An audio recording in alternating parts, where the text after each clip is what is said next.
Hey guys, and welcome back to another Rust base tour. Today I'm with Dr. Chill on the Art of Rust server, and I have something truly special to share with y'all. Dr. Chill has made an amazing base, and going through the base is literally an experience. I'm gonna let him do his thing, but he is one of the coolest people I've ever met in the Rust. So, Dr. Chill, show us what you got. What I did for this base is to start off with a story. So what I like to do with my builds is create a story that I can then refer back to help inspire me build certain things and ideas over the month-long build. So I'll read it right now. So this is the story. As the engines fired for the last time and fell silent, the ship drifted into the vast dark of space. From its failing circuits came a final message. Rescue would not come for another 10 years. The Kanada family stepped down from the vessel that had sheltered them, cradling their newborn son, and made their way onto the frozen mining outpost known as Kapura 23.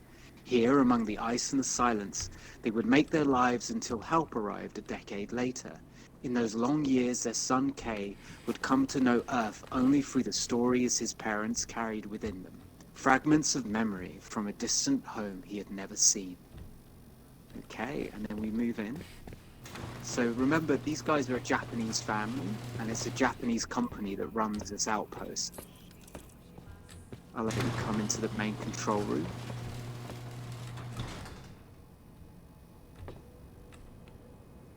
So I don't know how much you want me to say, but I'll let you just take it in for a bit. Yeah, I gotta say, Dr. Chill, I've never seen anything like this in a Rust, and you've seen my bases, they're crazy, but this is, I mean, I can tell you what's gonna happen is the people that watch this video they're not gonna recognize it as Rust, and it's, what you've done here is just incredible. Tell us about some of the sections in the main room Oh, here. thank you. So this was defined as the main control area.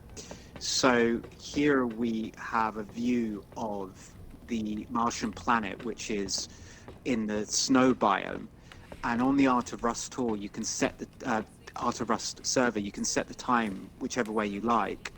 And I found that in the snow biome, you get this incredible view with the mist at sunset if you go far in enough. So I set it at my time 20, and that inspired me firstly to build in this alien landscape. So the control room is what's happening here is that you've got a lot of diagnostics of the planet's air pressure and its temperature. So you've got like minus 200, 121 there. This is where they keep everything under check and make sure, you know, the system is working properly. And throughout you'll see pictures of the family themselves. Again, throughout, I've tried to implement the story of the family in certain pictures. So here is them on the surface of the planet, and you can see the boy is there with, you know, a tool. I've added up there, you know, a degraded Japanese flag as well to kind of get the idea that, you know, this is Japan in, you know, Japanese family 100 years in the future, so they're going to have like a degraded flag there. And looking into, like, here you go again, the diagnostics of an astronaut suit. I have to re-emphasize the fact that in on the Art of Rust server you can load in images onto neon signs and onto paint. And what I did with the neon signs is that I worked out that you could place the neon signs on the wall, obviously, and then you could erase the edges, and then you could place other equipment on it to make it look like it was a monitor. And I was really happy with that because I found it very frustrating, all the kind of the obvious ways to load monitors in, take getting skins that have been pre-made just didn't cut it for me. And I found that this was like the best method to keep a consistent look. Down here Wow. is like the restaurant area where they're Cool. eating. Yeah, I found that these pumps look amazing if you place them by on their side like this at a particular part of the wall. They don't look like normal water ponds. Here is like a water irrigation system up here. Like I needed to add more detail here. So this is where they get their fresh water, and I added another neon sign up there, which you can just see has got like a red, it's like a red version of this here. So it's like the water's coming down and being filtered into drinking water. Yeah. Probably their pee, or I don't know. Yeah. Yep. On the art of, yeah, again, just like pre-made stuff that they can eat, sushi and cola. There's a pisser, as we call it in the UK. Added, sealed in some images of the family, photoshopped that on a board, just to create like a homely feel. Again, it's about how do human beings find a way for such a cold atmosphere and machine-like atmosphere to become a bit more human. Yeah, I've That you so see on the my wall. bases have these. I also use the electrical and water stuff to give the visual appeal of tech and circuitry and engineering things. But the way you did it here, it's so it looks real. It looks like how you would see it in real life. Like and the way you've put the pixie lights through to they come across as like little LEDs that are built into the PCB boards. Just genius. Yeah, oh, thank you so much. I mean, we've talked about how this lighting update is the best ever, and it Yes. really is. And there isn't there. Honestly, I'm not overthinking this when I put this together. It's just what I do is just block it and then create some semblance of symmetry, and then just free form it. And if you're enjoying it and you're focused on it, you can do loads of it because you don't mind because it's like you're expressing yourself. Just a Yes. story helps you make these kind of subconscious decisions on what to put around, and it's something. There's a lot of you in this space as well. You're very great at, like you said to me, throw stuff down like they would, and I Yes. began to Yes. expand Yes. on that idea within this space, like. And I recommend, like we both talked about how we both like to just look at our bases from every single view. And I usually just walk around here for like half an hour on end, sometimes just imagining what it would be like to live in here. And up there, I've done, it's like they've improvised this magical space for their kids with pinatas that they've made and hanging lights. Yeah, even though they're in a cold, hostile environment, they've did what they can. The parents have done what they can to try to bring warmth and joy into this area. Yeah, exactly. And it's like building a film set in that way, and it really helps keep me motivated I want to um, ask you about down this here as alley well here. as So yeah, go on. I'm a huge fan of alleys that have a verticality to them. And whenever I come down here, I start drooling whenever I see the sight line go up, and then there's a corridor, and it's vertical, and you're going through. I don't know why this makes me feel so good inside, but this is my jam. You did a great job here. Yeah, I mean the view from here I really love. I was struggling with this area, and then I met you and Jeremy, and asked your advice, and you guys basically said to me, compartmentalize it, and it just sprung up at me. I was like, you're so right, because this is such a massive room, but the grandiose of it wasn't enough. You need to create that intimacy, that feeling of being, held in a way in a Yep. room. And this is why it works so well.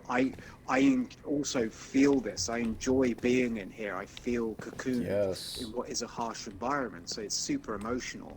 And then again, it's like you're feeling that on an emotional level. So then you're like, how much stuff can I fit in here to Yep. to to make me feel safe? What we got going on This over was here? just this. So this here is a kind of a laboratory area, but remember they're on a mining planet, so they're Yes. going out and maybe picking up some rocks. So they found some rocks that they've monitored, and they're just analyzing them. This is like their moon modular vehicle. So I section this off. Because I built the foundations very high, it gives you that little bit of leeway to create stuff like this. So Yeah, I I love it. purposely put it on a lower level, put it on a garage, on a sorry, what are the vehicle things, whatever they're called, Yeah, the lift. and it can kind of go up and down. But the armored car looks futuristic. It looks like the vehicle out of Alien. Um, Isn't that funny so this that I would area have is, never yeah, noticed that, but it the armored car in this base, I swear it didn't look like that before, but it looks like a planetary roaming vehicle now, and but it's the same one that's always yeah. been in Rust. This also again, this was like a bottle. This is a place where you go through these doors and you're out in the alien atmosphere. So it needed to feel like it was kind of sectioned off in a way, and you had like Yep. double protection. So I added the fogger as well. Luckily, I was a little bit of the snow, kind of, you know, um, came over the foundation to make it look Oh, like it's it was that perfect. area where a little bit of the Perfect. cold is coming in. Yeah, Yeah, yeah. little things like If these doors open, open and close over and over, eventually there's going to be snow piling up at the entrance like this. yeah, I love it, love it. yeah, exactly. Uh, but all of this was way too open before, and it used to be, and it's so much better after your suggestion.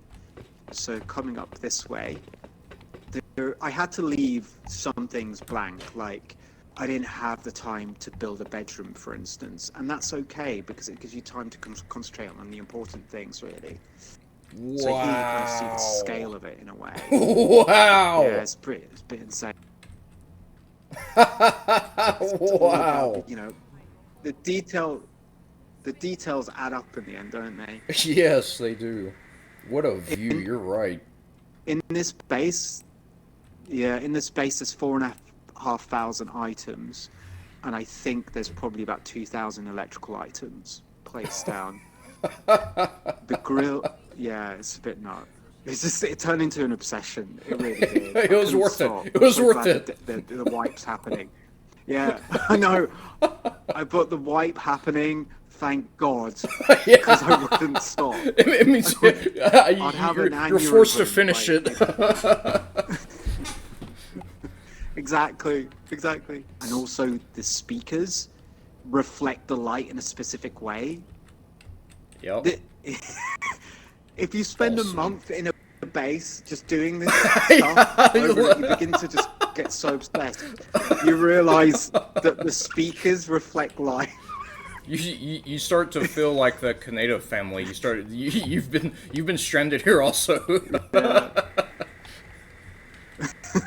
Well, you know Dr. it. You Chill, can't fake the I time really put in. appreciate you taking the time to show us the base. It's one of the coolest I've ever seen in Rust. I've been playing for 10 years and 13,000 hours, or 14,000, something like that. And this is one of the top five coolest bases I've ever seen. So I really appreciate you giving us the tour. Oh man, thank you so much, Benjamin. Yeah, I love your bases. You're like my favorite builder. So Thank I you, just thank hope you. you get more viewers, and because you deserve it. Um, what else? Yeah, that's it, isn't it? Okay. This is Benjamin and Dr. Chill signing off. And by the way, if you haven't joined the Art of Rust server, come play here because it's amazing. And also, Dr. Chill, can you ask the Yes, it's viewers to amazing. subscribe? Ask them to subscribe, please. Please subscribe to my YouTube channel at Dr. Chill Builds, and I've got a Twitch as well, so you can see me talk for hours about the reflection on speakers. Yes, If yes. you're into that, please join, subscribe. And I'll be posting my version of this build up on YouTube, plus my previous build on the Art of Rust server which was the Sun Temple, and I think you'd really love that. But I'd love to see you on the channel. Thanks, Dr. Chill.